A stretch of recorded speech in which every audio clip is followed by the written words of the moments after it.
abarivyi barakoze tuze turakira hanyuma turahe kaze umubwiriza wacu ashishikare n'ibikurikira.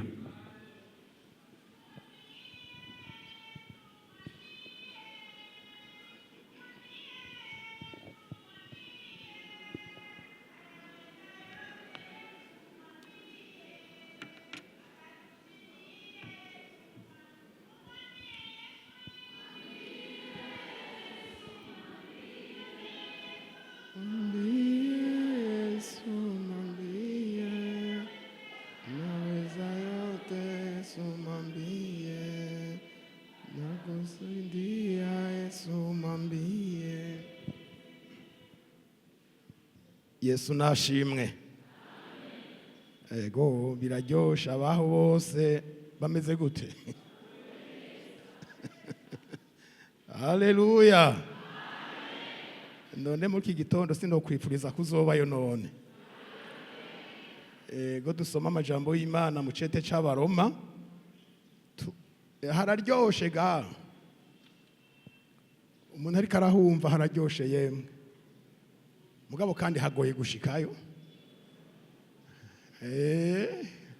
Hari ibyo umuntu asabwa yaba umuntu yo kwari kwijuga yuko nyene aha nta uri kurara ino munsi twararayo kuko hararyoshe. Mugabo rero hari ibyo dusabwa, hari ibyo dusabwa kweri.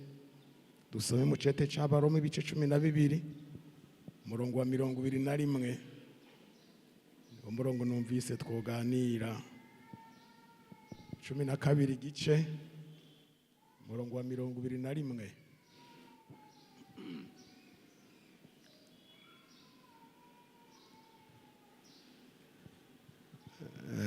Dusome nibizigira ko twaharonse izi Bibiliya zimaze igihe atari zibaherutse guhinyanyura.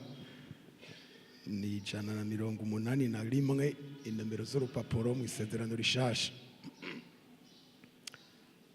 Dusome. Ikibi coye kukunesha yamara ikibi ukinesheje iciza Yesu ashimwe. Ngaba abo bariyo ndabashoboye kunesha. Muranyumva? Nabashoboye kunesha. Turavugira ijambo rivuga kutaneshwa. Kunesha. Icambere ntibikunda kunesha utagwanye. Ntibibaho. Habanza intambara, kandi intambara nta muntu ayihamagara, irizana. Kunesha ni kinyurane no kuneshwa. Kuneshwa no gutsindwa. Kuneshwa no kurushwa. No kunanigwa. Ni vyinshi. No kubivamwo. N'amajambo menshi umuntu yovuga kuri iryo jambo. Kunesha.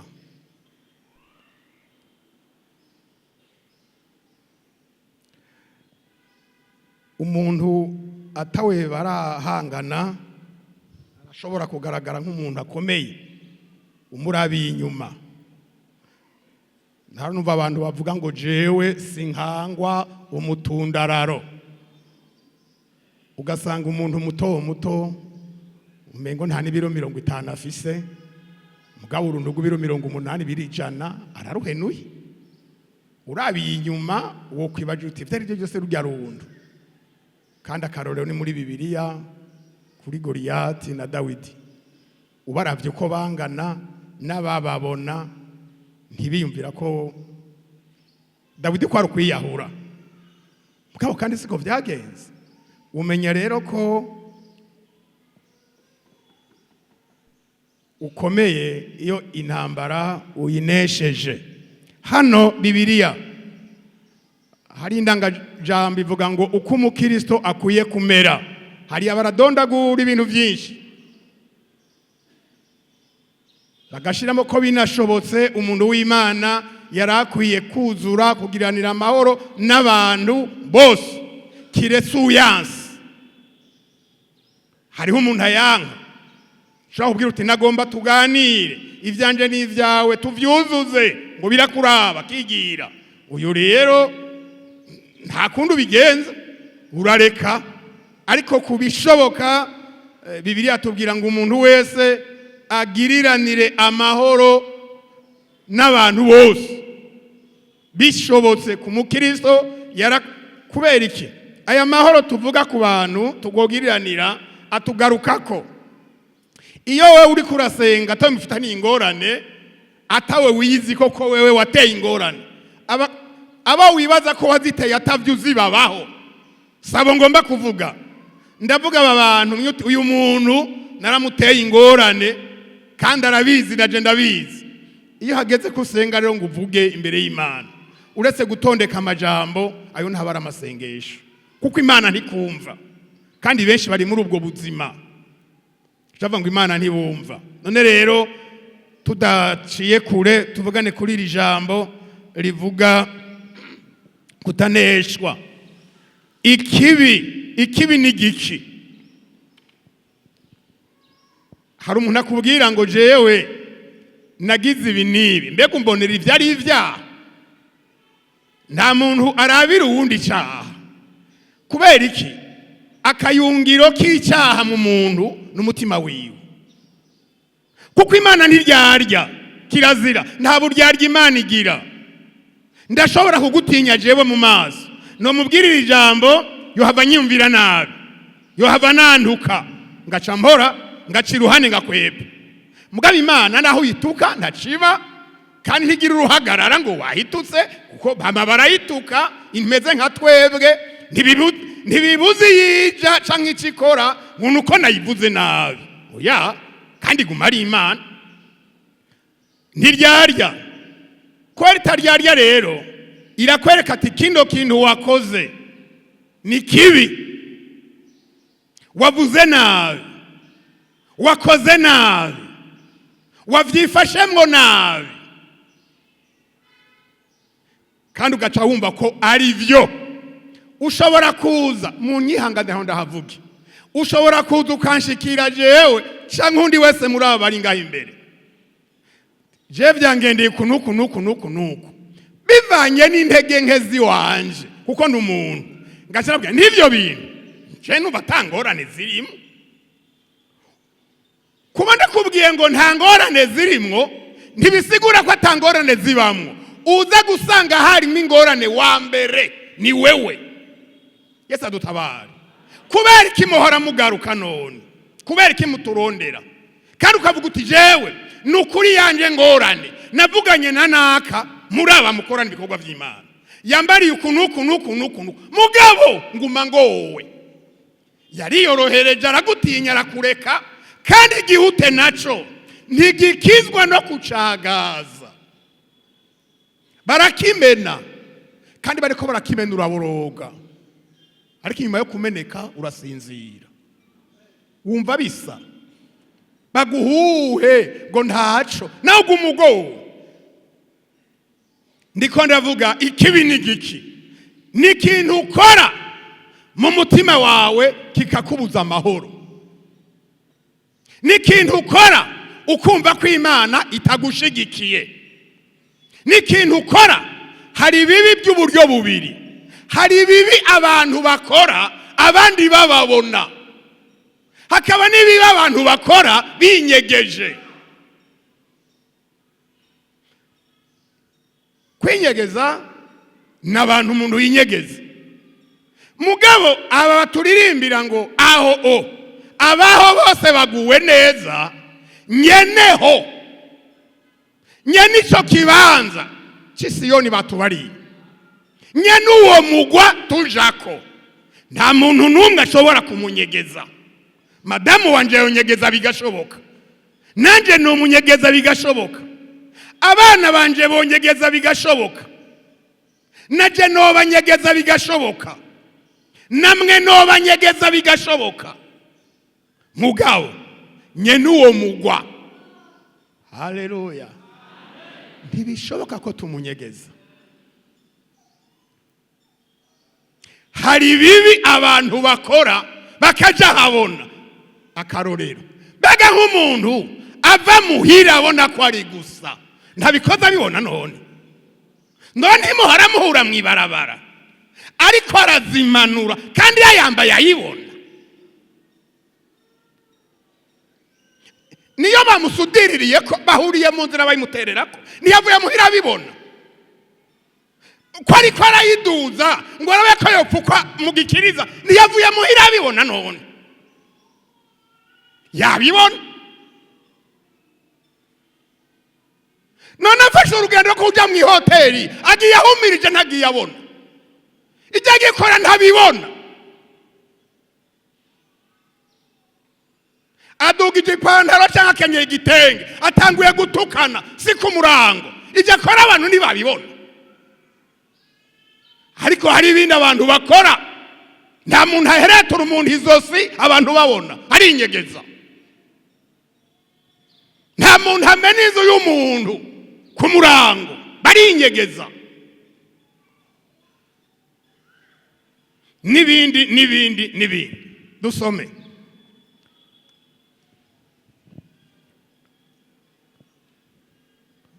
Kugira ngo habe kunesha twabivuze kuneshwa canke kunesha habaho ibitangura. Imbere y'ivyo ni intambara. Itanguriro 3 umurongo wa mbere duhere iyo vyahereye. Itanguriro 3 umurongo wa mbere inzoka yarusha ubugungi ibikoko byose byo mwishamba uhoraho Imana yaremye. Ibaza uwo mugore iti mbega ni ivy'ukuri koko yuko Imana yavuze ngo ntimurye ku giti na kimwe cyo muri iri tongo? Umugore yishura iyo nzoka ati ivyama ku giti byo muri iri tongo twemererwa kubirya, ariko ivyama ku giti kiri hagati mu itongo n'ivy'Imana yatubujije ngo nitubiryeko canke ngo tunabikoreko kugira ngo twoye gupfa. Iyo nzoka yishura uwo mugore iti haba n'intete nimuzopfa, kuko Imana izi yuko umunsi mwabiriyeko amaso yanyu azokwihweza mukamera nk'Imana ku byo kumenya iciza n'ikibi. Uwo mugore abonye ico giti yuko ari kibereye kuribwa kandi ko gihimbaye mu jisho ari giti cyo kwifuzwa kimenyekanisha ubwenge, yamura ku byo camye arabirya. Hako n'umugabo wiwe bari kumwe nawe ararya. Tugarukirize ngaho. Turiko turavuga kutaneshwa ko habanza intambara. Iyi ntambara yo ku murongo wa mbere kugeza kuri 5 yari hagati ya Eva n'inzoka. Bari babiri bariko baragwana mu majambo kandi ata bintu byo gushavurana birimo. Amajambo harimwo mu mpande zose. Yaba uyu mugore ingene yavyifashemwo ntabwo yigeze aba nk'umuntu afise ikintu gikomeye muri we. Hajya hari ijambo utabarira umuntu wari we wese.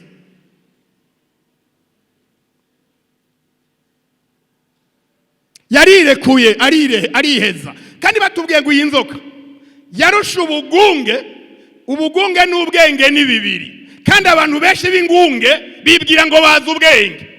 Muri ubwo bugunge nibwo bibwiramo ngo ni ubwenge.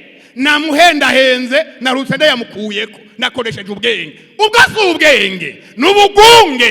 Urya muntu ntabakopesha mgo nagerageje jewe ndamwenda araheba arayampa ngo ni ubwenge yakoresheje. Ubwo si ubwenge bwitwa ubugunge.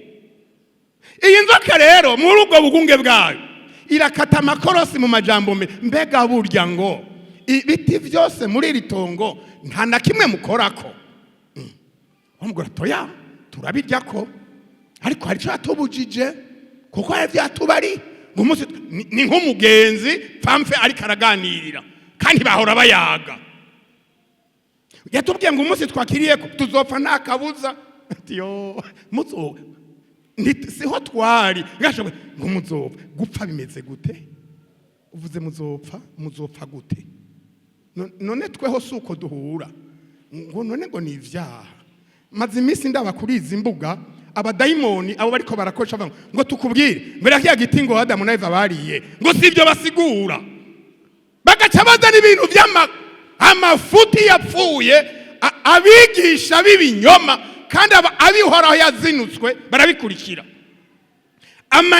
amayeri ngo none muvuze gupfa icyambere Eva ntarabona umuntu yapfuye uko amera none ahuye n'umuntu abwira ati ntavyo gupfa uvuze ngo gupfa kukirya bingana ubwenge bwo kumenya ibintu byose yagombye muzogume muri bigugu haraho bababwiranwe ngo muri bigugu kutanywa inzoga ngo nubugugu gukorera Imana ngo nubugugu kubutarara muri bara cyangwa tawundi mukenyezi ukwega ngo ufise madamu umwe ego urya aturya nyene ngo yo mugisagara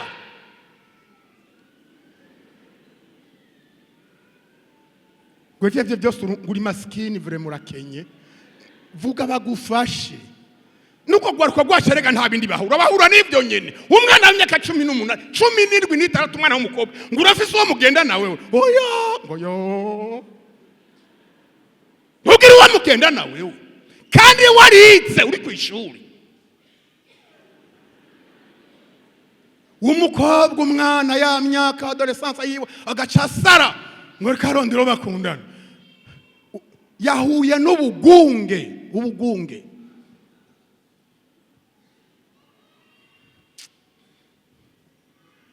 gaciyemo umudamu umwe yakoresheje ivyaho umuntu w'umugabo umukozi yari umuntu w'Imana umukozi w'Imana mbere mugabo uwo mukozi w'Imana kubera ataye agakiza arabitavye kuri arabitaye barakora ivyaha mu buryo n'umwana aboneka mugabo nakibwiwe na nyene vyo atajye ubona tutakura ndakuramutsa nta bindi twapfa narakwanga kandi hakindi twapfuye atari ivyo vyagakiza kuko jene nabivuyemo ariko mu bantu bari baratureze yarimo hanyuma rero duhamagara baza kuri Yesu ako karere yarimo sindakavuga bagahamagara baje kuri Yesu kubera ko yari afise ibango ry'ubudiakoni nkuko nyene kandi bari baramushingiye intaba murongoye ati washobora gufasha abantu baje wa mugabo agaca asohoka nk'ugiye kurondera izo nzu zo hanze z'ubwiherero uwo mugore nawe yari muri korari bakorana ivyo vyaha akama yamuravye ati umunsi umwe ati wa mugabo ngenda kubaza ivyo bintu vyama bigufata ariko baje gupfukama nibiki kutaja kubaza abantu wa mugabo atari uga wa mugo we ko tuzinanye n'ukuri no kubahuka ngagenda kubaza umuntu ngo mbarira ivyakugoye uza amagogwa twe nawe turimo uwo mugore ngo yo ngwereka ndahebuye kwaje turi mu vyaha ngo ikikiyaya abagore bose barashushe ngo nta mugore n'umwe afise umugabo umwe kandi yari afise umugabo kandi umugabo niwe yaratanze indaro aho uwo mukozi w'Imana ngo azohora abaho aryeho ntibimugore kuronka uburaro ariko acarahinduka amutwara umudamu ngo hari umuntu ashobora kugira umudamu umwe mu gisagara ahantu hari ubusha ngo haba bose turazinanye ngo umuntu wese afise ubundi agira kabiri gatatu ndiko ndavuga inyigisho z'ubugunge bwa Satani mbega ivyo yavuze kwa rukuri oya abaje kuri uwo mugwa baranesha bararondegwa bakanka Satani hano kuri Eva niwe twari ko turavuga aratransforma ivyumviro vyiwe mukanya isase ngoya sivyo vraiment kandi umuntu aje muri ubwo buryo arazi korosha amajambo aroroha niko Satani yaje munyuma rero acarigira mugabo asiga abona ko umwami yacumise winjiye Eva cyasigana mu vyumviro rero cyangenda hamara umwaka none ha mu rusenge ivyo ntarabona nibiki aha cema ndahazungurwa nkaraba muko haje inyigisho z'uwundi aho ivyumviro vyohinduka mbega umusaraba wahora ngaho none wiyumvira ko Eva yahumiwe nibivuye kure none vyara bivanye n'ibi bintu ahuye n'uyu murwaniza mubari acamera nk'umuntu yugurutse kumwe nawe bikugendera ivyo wari wararahiye kutazobikora ukazubana umunsi utazi urabikoze kandi usigaranye amagorwa. Ati kino giti ubwa mbere nico kwipfuzwa kweri ni ciza kandi gashaba iginzoka mbariye nivyo kubera iki atore kuri ibindi vyose tukarya. None umuntu haze ntabahaze noneho wari ugahaga wocu uvuga ngo ndahomvye ko ntari inyama bace bazizana mu nyuma baziguhaye n'ucu dushira hehe ku mutwe ko mu ndahuzuye. Icyangombwa ntibari bariye none vyose bari bavyemere uretse icata iki ivyo mbariwe nivyo yarakitubujije kugira ngo nitugire ubwenge bwo kumenya nkayo. None ari ubwa mbere nico kwipfuzwa. Icya kabiri kirabereye kuribwa. Gatatu yagarukiriza ngaho ariko agera kuneshwa acaracamura ararya. Bibiri ivuze ngo acahako n'umugabo wiwe. Ivyakurikiye tubireke kuko murabizi.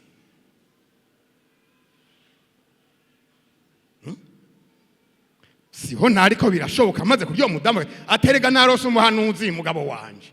Hari umuntu twamanye, cyari ikintu twamanye. Sengene yamubari yamanuye burya cagiti. Umuntu arakirya ntahwere. Atisha Imana yavuze ko umunsi twakiriye tuzopfa nta kabuza. Kandi Imana ko ariko yavuze nuko nyene atoya. Ushima yarabeshi. Cenga hanza nari. None abona nahwere. Iganari. None hanapfuye. Adamu ati kweli cembona ugendagenda ntaco wabaye. Mpanda bimomore na jewe. Erega umuhanuzi mubingwangana iki? Yego. Satani yishe Eva nawe yica Adamu. Aripfakaza mu yindi mvugo. Baza babona baje kurya ibintu birahindutse. Ihewe usuko atisigaho ahagenda sesuka ahubwo woraba ukumeze wewe. Twahora tumeze uku none twasuku burya Imana yatugendera tumeze uko ati wapi ngo tugende kweri tuhapfa ngo batangura gufata utuntu twatuntu uwo ndababari hari utuntu yahora afata bati dufise uruhimba ati ntimwigore ni jewe nzokwisopa jenyene tuzokwakira abasheta ati ntimwigore ni jewe nzokwisopa jenyene. Ayo n'amababi abantu bambara kandi atampuzu bagifise y'Imana. Abantu bashaka kwipfuka ibikorwa twebwe turi abantu bahendeka. Uje ubundabunda uzanye ibikorwa umengo ni wowe ukijijwe ariko bashaka kubizana wagize ingorane nk'ivyo uje gupfuka ivyaha vyawe. Eva na Adamu baradandikanye utubabi mugabo gati naho biruko nukuri ahazira turafatwa nitwara dusuku. Naho rero umuntu agerageza kubidondekanya hari imbere mu mutima iwabo w'amahoro biranga niho uzodahumva ngo nakayo rasengera ngaha none yagiye yaragowe amaze igihe agowe yakira urubanza rwo kugenda nturondera amahoro. Niho uzokuma muzohura ngo twebwe iwacu iyo dusengera si nkari iwanyu turidegembya irevre mu mubiri baridegembya ariko mu mwemu baraboshe nawe nyana arabizi. Ngo tugendere tuje kumwinyegeza Imana yonyegeza hehe itoshika kugeza he hamagara tubirengana. Igihe cyo kugira ngo umuntu aneshe canka aneshwe hari bitangura twigira imbere abo baraneshejwe kugeza aho Imana aje kubambika. Murabizi bazi igikoko tubireke nk'ubuhanuzi. Itanguriro 4 zingururuje buryo rimwe ntibigoye. Uriya murongo wa 3 igihe kiragera Kaini azanishikanwa kuvyeze mu ndimiro ngo abishikanire uhoraho. Abeli nawe azana ku ntungwa z'uburiza zo mu kukuwiwe no mu binure vyazo. Uhoraho yakirira Abeli ishikanwa ryiwe ariko ntiyakirira Kaini ishikanwa ryiwe. Maze Kaini araraka cyane mu maso hiwe harijirwa. Uhoraho abaza Kaini ati niki kikurakije? kandi niki gitumye wijiriwe mu maso niwakora neza ntuzokwemerwa ariko nutakora neza icyaha kiwunze ku rugi kandi ni wowe cifuza ariko ukwiye kukinesha nuko Kayini yabarira Abeli murumuna we ati ngo dusohoke tuje mu gahinga maze bari mu gahinga Kayini agurukira kuri Abeli murumuna we aramwica mani dutabare ntidushobora kunesha atantambara yaje no mu bikorwa by'Imana dukora utaravye neza urashobora kuhagwa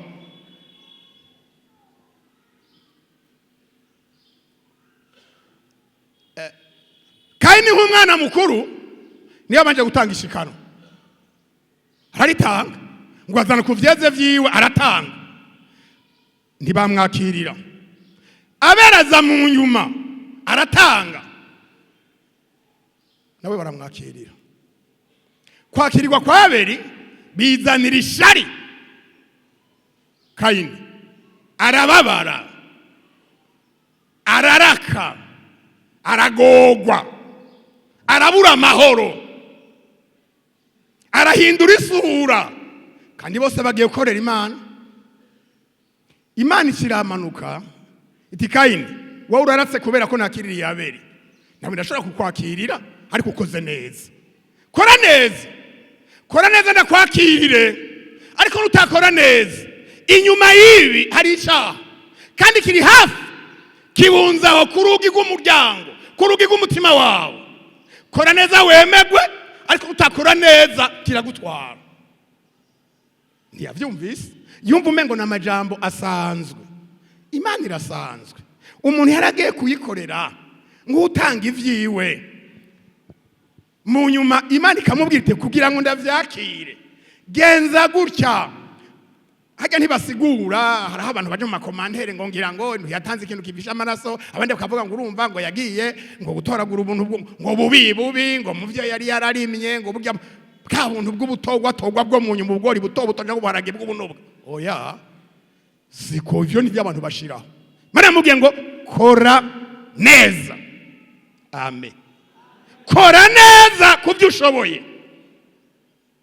kora neza utanyiganye jewe utiganye wo mwisharanye kora neza ariko nutakora icyakira bunze ku rugi Imana yarabona umutima wa Kayini kufise ibintu utumbereye kuvuga gukora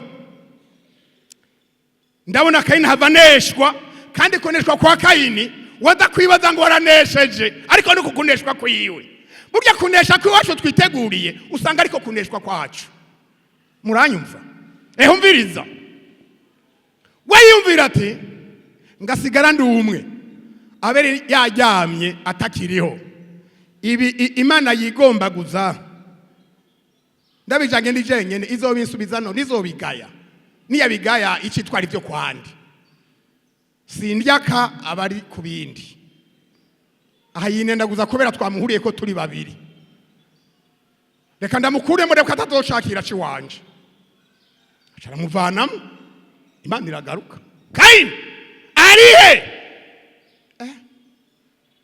yiyumvira ko ari ibintu rero binyegeye ya mpemu yari muri sena nyina yo guhunga nawe nyene iramutera ngo jewe ngo none ari umwungere wa murumuna wanje ngo je sinzi yo yagiye numwe yumva ko utazi yo yagiye amaraso yiwe si wakivuga hariko haravuga amaraso ya murumunawe amaraso ya murumuna hari ibintu abantu bakinako urazotwara amafaranga y'umuntu hageze kufatwa mu mutima uzokwihana yasubitse kandi ayo mafaranga naho toyasubitse ukagomba kadoja mu muriro we wazoronka yandi ariko nusesa amaraso y'umuntu bati urakene guharigwa ego garukana umuntu w'abandi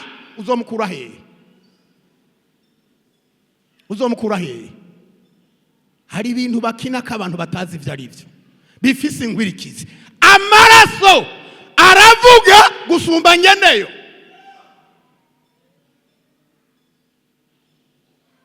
nasomye vyahishuwe ngo inzoya zivuga ngo mbega uzogeza ryari kudahora amaraso yacu twapfuye tuziriki gamana kumenga uravyirengagira ati rorera akira impuzu we murambara rindira hari abandi bagire bishwe nka mwebwe rindira bagire bazi be murarorera nari umwungere wiwe ego ntiwari umwungere none hajya ntiyari umwungere mbega aha ntiturabungere bacu ntituragirana twebwe ngaha twese turabungere turagirana erega turaragirana hari aho ugomba kuja mu ntege nke Imana ikakigutuma ku muntu muri abanyene cyangwa atanisha avuze wagira uhuruduke yo havanye umva no banambaye ibara uwo mwanya none akuragiye ngaha ntakugaruye wagira ugwe mu ngorane ngo nari umwungere wiwe abaratsinzwe n'icyaha cy'amaraso yapfuye ayerera ngira nuba aracagenda ngo uzoga umugenda ntiberekana n'imva yiwe ngira nuba aracagenda ntumbaze kandi birimo ngo umuntu ariko amaraso y'umuntu baze bamureke aguma agenda azaguma agenda kuko arabira muri we arabira nk'isafuriya iri ku ziko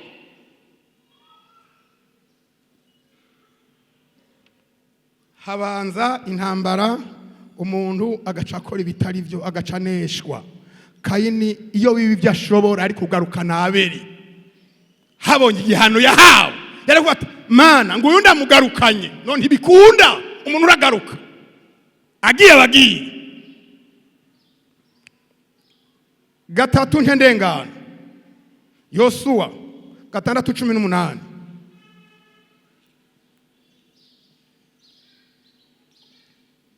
Yosuwa 6:18 nomero z'urupapuro n'amajana 254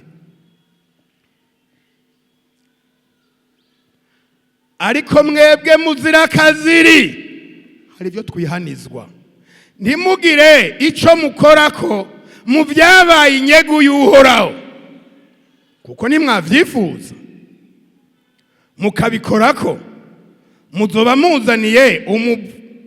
muzaniye umuvumo n'ibyago abisirayeli aho bashagaje ariko amafeza yose n'amazahabu n'ibintu byose vyo mu miringa n'ivyo mu vyuma bibaye ivyera vy'uhoraho bizoja mu bushinguro bwiwe Yesu ashimwe 7:1 ariko abisirayeli bacumura mu vyagizwe inyegu y'uhoraho Akani mwene Karami wa Zabudi wa Zerahi wo mu muryango wa Yuda niwe yasotoye ku vyagizwe inyegu maze uburake bw'uhoraho buziriringira abisirayeli murongo wa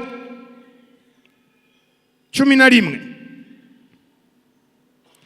erega abisirayeli bacumuye kuko baciye mu isezerano ryanje nari nabageze kwitondera bagasotora ku byagizwe inyegu yanje bakavyiba bagatako bakabirenzako mbere bakabisukiranya n'ibintu vyawo ico nico gitumye abisirayeli badashobora guhagarara imbere y'abansi babo bakabinjika ibitugu imbere yabo kuko bahindutse ibivume mbere sinzokongera kubana namwe shiti mukuye ivyagizwe inyegu yanje muri mwebwe murongo wa 20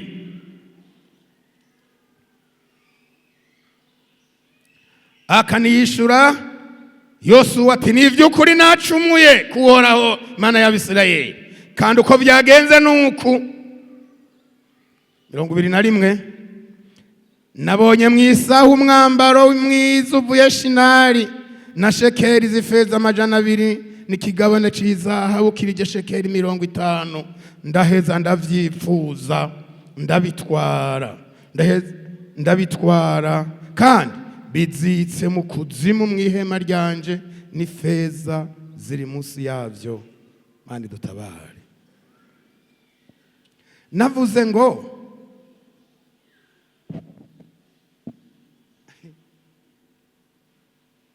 hari jambo mwene data hano turi kumwe yambariye ejo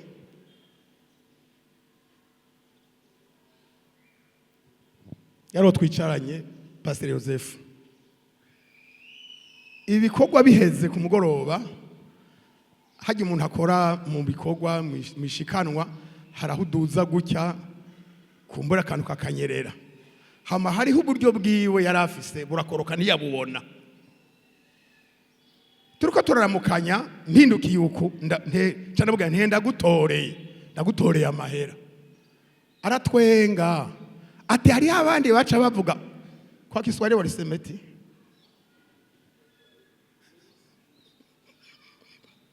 ati hari abandi baca bavuga ngo hii ni riziki yangu ndamubaza ni mu rusengero kwenye hekalu la Mungu ni riziki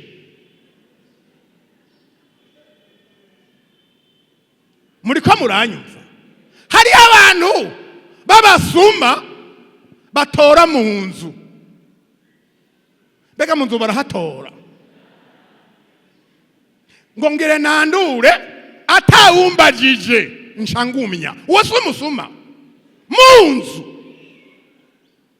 abandi nasanga ashobora kugana na Bibiliya atazi beyi yayo hari umuntu yibagiriye aho rice mu rusengero arandura ivyo byo mu rusengero ni vyera hari abandi bagira ingorane bagatumwa njanira ku rusengero ibi ni vyera bakarya ore kwako ndugu haujui yo hano Imana iravuga tumviriza yariko kikaja kwisenya simwe mu gisenya ndabagiye kuzunguruka gusa ndacisenyurira umuntu wese adakwinjira hatumbereye mugabo mu gihe cya Yehoshafati nababwiye ngo ibintu byose mwegeranye ni vyanyu mbere aho hantu bavyegeranye hitwa Beraka umugisha umuhezagiro mugabo mwebwe n'igikwashu ivyo muza gutorayo vyose ni nyegu yanje je uhoraho ni vyera baravyumva umwe muri wo musirikare umwe muri yo ntambara bimaze gusenyerana hasenyagurise araraba mwabisomye harya amafeza amashekeri imyambaro yavuye mu ahantu kure izimvye ati none ego babiretse none biza gutwara jewe ndi jenyene harico biza kononera Imana nawe no aya magunira y'amashekeri ari ngaha nzoba ntwaye nzokwikora ko muhira nasanze kuri no rugamba none aje sindi umukozi w'Imana none jeho sinokora ko nadukeye baranuma aratwara nta nuwabibonye ko yabijanye kuko iyo bayibona bari kumurega nta wabibonye mugabo bibonwa n'akani bibonwa n'Imana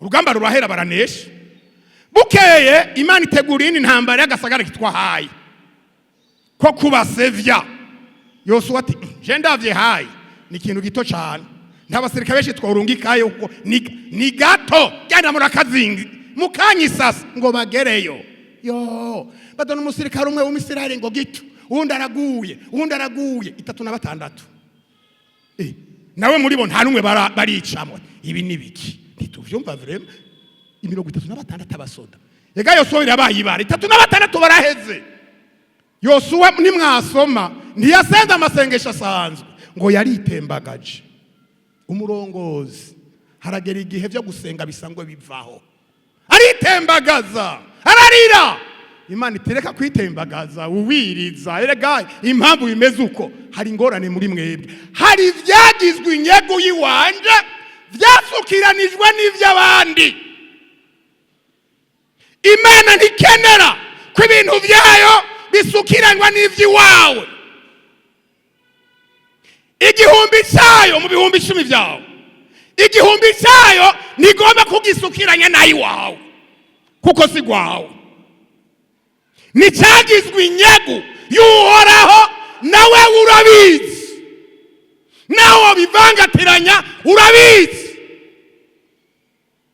ko kizira hajya babye ngo muri kumuvumo niko yamubwiye Imana ati ntibishoboka rero ko hagira ikintu mwokora mutabanje gukura ibyagizwe inyegu muri mwebwe ngo bigarukanwe mu mwanya wabyo. Haleluya. Murazosoma murabe. Baca baragira ubufinda. Yosuwa ati Imana imubwira ati nimwiyeze barezwa. Rondera rero kiri ubufindo tutaziguye hakana arafatwa. Kuko Imana iri kirarondera umuntu arafatwa. Umuntu arafatwa. Ushobora kwanga gufatwa uri ngaha ariko ajya wafasha ugenda urafatwa. Umugenda muri kumwe sinabagiye umunsi nafatwa ku muntu twakorana mu isoko yapfuye. Oya hapfuye umubanyi turi mu isoko turiko turakira umusada ku bantu. Yari umujyanama mu Kibenga. Kubera twakorana izana umusada acakora muri poroso mu nimwe karaduza. Acakuramwe inoti ya 50. Aho yo yimpaye mu bina ngo none ngo uwo muhungu mvuze ko yahwere ngo yarakijijwe. Iryo ryonyene tuyo mugesera ngo yarakijijwe. Ivyo ni vyigwa arambaza ntiyagomba kayagumya ngo yarakijijwe. Ega ndataha ngo araba yarakijijwe. Buraca ngo reka araba yarakijijwe. Yo twaragenda n'iryo jambo kugeza nihanye ko narinze intumu ntabyo twe dusangiye kandi atari byiza. Yo yagiye siho bambariye ngo araba yarakijijwe. Ntakijijwe tuzosangira ikibanza. Byari rigufi ariko ryabaye rinini cyane. Urashaka kudatsindwa uri ngaha mugabo genda uratsindwa no mwiyinga no mu kwezi no mu mwaka. Naratsinzwe naho nakomantaje umutima ko mutima umuntu aravyumva. Akane bati byagenze gute mwana wanje mbarira ntumpisha tumviriza ndabikubarira. Hajya mu rugamba twabonye rugenze uko nakuriye. Ego twabuje ivyo dutwara mugabo jewe hari shekeye natwaye hari imyambaro natwaye kandi ntavyo ndonona biracariho biri munsi wanje narabihambye birahantu genda mu bisanga uko nyene.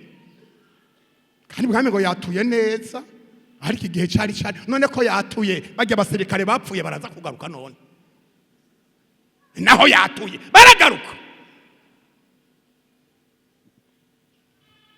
Igihe cyo gutanganya ubugingo kirafise ko kitazorengana. Kirahari hariho umwanya umuntu adashobora kuvyemererwa. Baciye bagenda basanga ni kwa kundi bati yose wabibonye kumuyavuga niko tubisatumviriza vyegeranye wenyene byaramaze guhumana byaracanzwe n'ivyo uwo mugabo yabawe baba bana babitungwa hoki janari tera amabuye turira kuraho ngo nibirundo vy'amabuye n'uyu munsi niho bikirunze kuri Akani. Imana idutabare.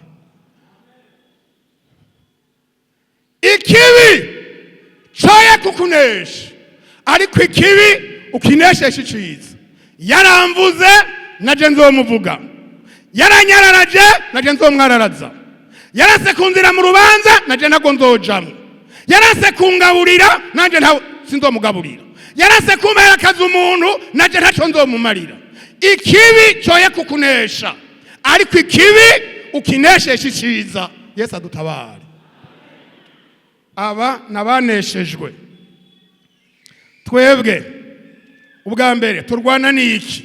Icete ca mbere ca Yohana 2:15 tugiye mu isezerano rishasha kandi nibaza ko tutasubira kurivamo. Icete ca mbere ca Yohana ibice 2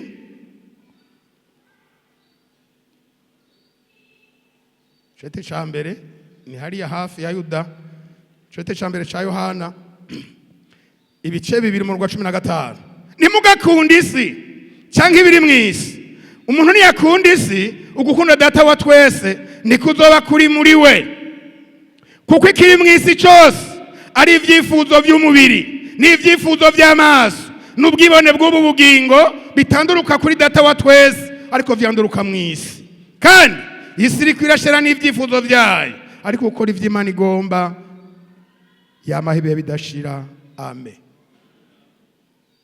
Bitatu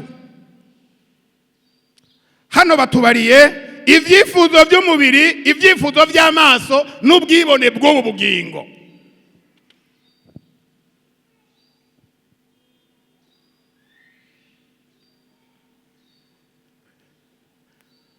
Iyo turi muhira twambara impuzu zibayabaye turyamye naho dukambara amapinjama. za zindi zose zituma dusara uba wamaze kuzigirwayo kandi ugaca usinzira n'uwaza akazitekera zose ntumuhamagara. Mugabo ho bukera ubwibone bw'ubu bugingo ivyifuzo ngo nambara irya ngo mbege nza kwambara bakanda ba muri zirya niyahe ugomba bakuraba yego cyane ni neza batuwe ngo ni ivyifuzo Bibiliya nacinyegeza ni ivyifuzo vy'umubiri nivyo biduhanga. Ivyifuzo vy'umubiri bisigwa ngo kugomba kuba kugomba kumera ni ivyifuzo vy'umubiri. Mbeko abantu bagwa benshi bagenda baraguye ku vyifuzo vy'amaso baraba. Uraza kunyishura mu mutima ku vyumaze kuraba nk'ivyifuzo vy'amaso bigusigarana reziliti yawe. Uhora uronka kuko waravye ucuronka upfa mu mutima gusa. Ivyifuzo vy'amaso kuraba gusa, ivyifuzo vy'umubiri, ivyifuzo vy'amaso vy'umubiri mbeho neza kandi si ivy'ukuri. Urose ivy'ufungura si amakosa, urose aho ubaheza si amakosa, eka mugabo ntibija mw'ijuru ivyo, eka ntibizoja mw'ijuru. Aho twumvise ngo abaho bose baguwe neza, eka nta mazu baduganye, bari ivyo bakoreye Imana nivyo vyabahaye ikibanza bakwiranye. Ibitugwanya ni ivyifuzo vy'umubiri, ni ivyifuzo vy'amaso, n'ubwibone bw'ubu bugingo. Bibiri tubare ngo kandi ivyo ntivyanduruka kuri data wa twese, ariko vyanduruka mw'isi. Kandi ngo isi nayo iri kwirashirana n'ivyifuzo vyayo. Yesu adutabare. Ngivyo biduhanze bitugwanya, ndaharengane sindahatebe nje ahandi.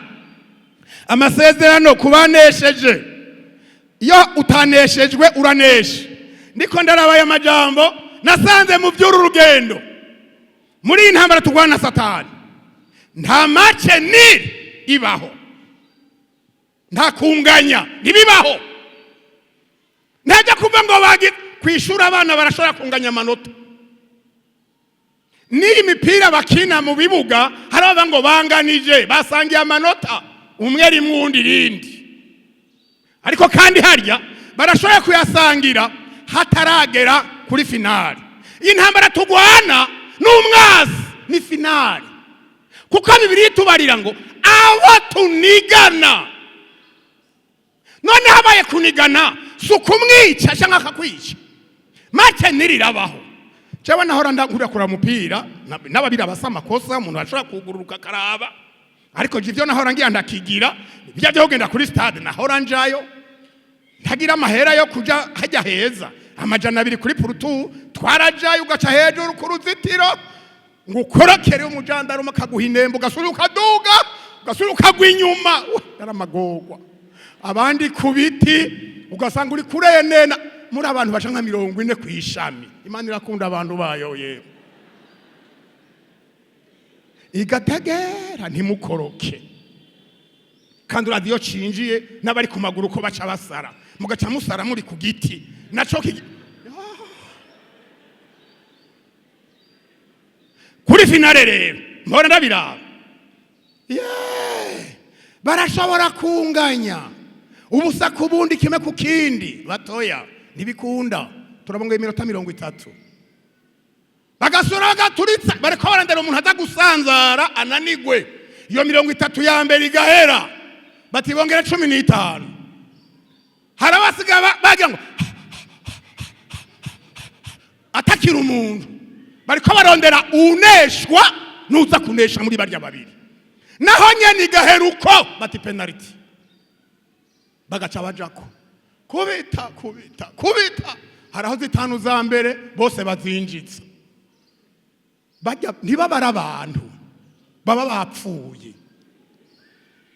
Igicegira kirasura bakasubiramwo, bagasubira ukazona umwe kumbure yagize kaca kirabisha Tanzania. yo bagomba kumurya nawe siwe bati kweli. Mu ntambara yacu ya Satani rero nta mace niribaho, utanesheje uraneshwa. Muranyumva?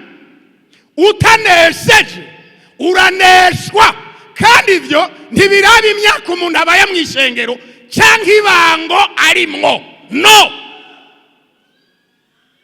ikaha ibanga urimo urigura ngahe? Watanze impapuro dosiye wazanye n'izahe? Nta nimwe n'aba bose bari ngaha nta wazanye dosiye. Utanesheje uraneshwa.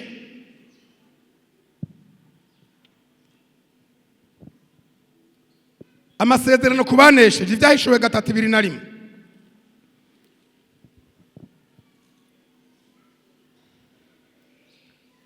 Ibyahishuwe 3:21 handitse ngo unesha nzomuha kwicarana nanje ku ntebe yanje y'ubwami nkuko nanje nanesheje nkicarana na data ku ntebe yiwe. Uri n'ugutwi nimba ico mpema abwira amashengero. Amen. Unesha azonesha vya vyifuzo vy'umubiri, vya vyifuzo vy'amaso, bwa bwibone bw'ubu bugingo. Uzonesha bwa busambanyi ubu bwigishizwa kuri internet n'umwana wo mu ya 3 primaire canke fondamental. Usanga ivyo bintu abizi kubera ivyo babigisha, kuko usanga bariko barabirondera n'abahinga barafise ababibereka barabibigisha ngo no kugira ngo baze birinde, nawe bariko barabasuka mu ngorane. Uzonesha kino kigihe c'ugwango rutagira aho rufatiye, uzonesha muri kino gihe c'ikigoyi. Bibiri bivuze ngo uzonesha unesha azokwicarana nanje ku ntebe yanje y'ubwami nguko nanje nanesheje nkicarana na data ku ntebe yiwe y'ubwami. Ngo uri n'ugutwi niyumva ico mpemu abwira amashengero. Naho ntobabaza kuko ntimwonyishura. Ndaza abantu benshi babaye ngaha mwaherekeje banesheje, uyu munsi nta magogo bakirimwo, bararorereye aho tuzobasangirayo tunesheje tukicarana na data ku ntebe y'ubwami. Haraho twaherekeje kera vuba muri iyi ndwi no mu yindi itangura barabaherekeza, n'ubu baracyabaherekeza, bazoduherekeza. Inzambi itaravuga nuko vyubatswe, ariko unesha ivyo bihe bimeze uko. Unesha azokwicarana nanje ku ntebe yanje y'ubwami nguko nanje nanesheje nkicarana na data ku ntebe yiwe y'ubwami. Uri n'ugutwi niyumva ico mpema abwira amashengero. Amasezerano kubanesheje 3 garukaho 3 nyiraho hafi 3:12 kuri shengo rya Filadelfiya ryabwiwe ngo unesha nzomugira inkingi yo mu rusengero rw'Imana yanje, kandi ntazosohoka ukundi, nanjye nzomwandika ku izina ry'Imana yanje n'iry'umurwa w'Imana yanje, niho Yerusalemu umushahururu kuvuye mu ijuru ku Mana yanje, kandi nzomwandika ku izina ryanje risha. Uri n'ugutwi n'umva ico mwabwira amashengero. Unesha nzomugira inkingi. Basi naho tutobihambya pfuma wigira kuri zo ziri imbere y'amaso yawe.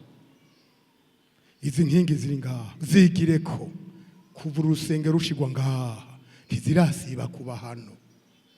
Zama hano ntizigira intege nke, ntizigwara, ntizibura umwanya. Zama unesha nzomugira inkingi yo mu rusengero rw'Imana yanje, nzomwandika ku izina ry'umurwa w'Imana yanje Yerusalemu umushahururu kuvuye mu ijuru, nzomwandika ku izina ry'Imana yanje. Umuntu yanesheje ndakwifurije kuzonesha. Igihe ni kibi, abantu baraneshwa, ivyo barahiye barabisubiramwo, abantu bari mu buzimira buteye ubwoba. Ivyaha korari ya 2 turirimbiye ngo barabikora. Ndabaza ntimbega nonabo ko bakora ivyo bazoja mu ijuru, bazogenda none. Hoya numvise ngo abitondera ivyanditswe vyera.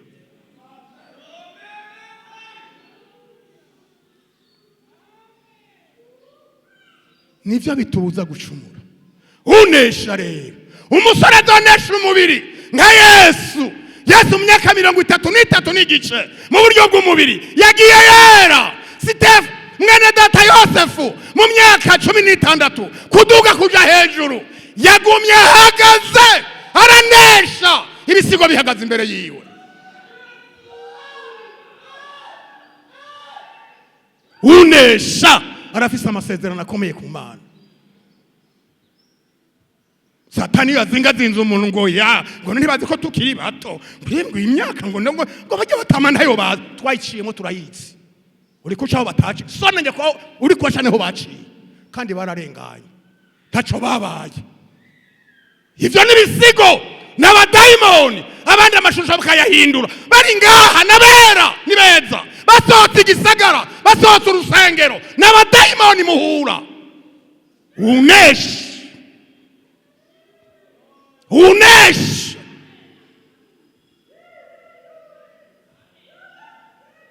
niwo kwemeza ukagenda ukaba umupagani bakagutaramura hakuba muri byose.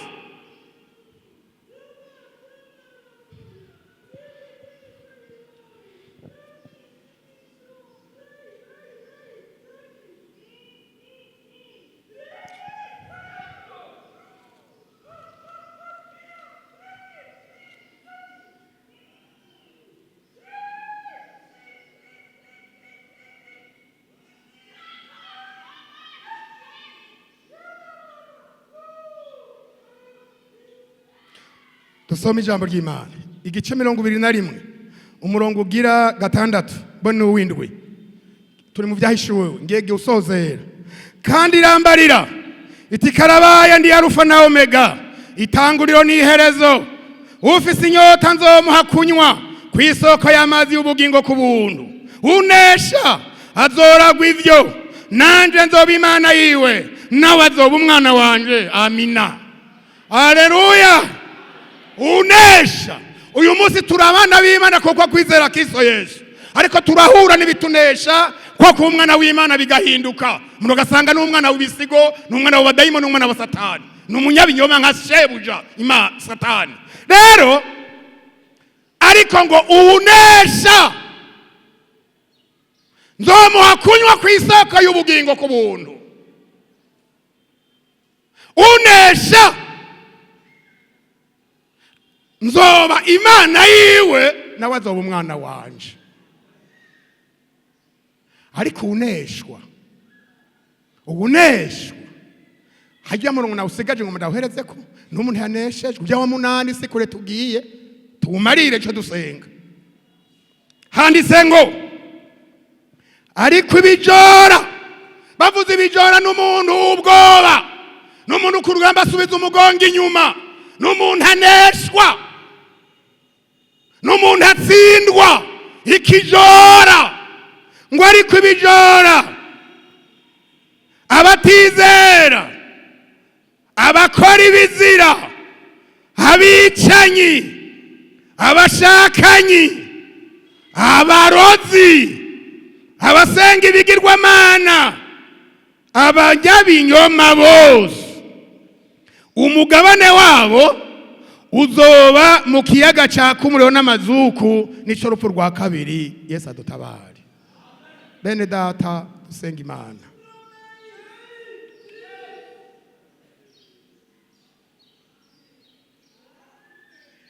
Ninanesha nzo kwambikwa impuzu n'umwami azovuga izina ryanje imbere y'ijuru. Nituve hasi turwane mu izina rya Yesu tuzonesha abasi bose tujanye n'umwami. Uku niko kunesha kwanesheje isi yose n'ukwizera kwacu.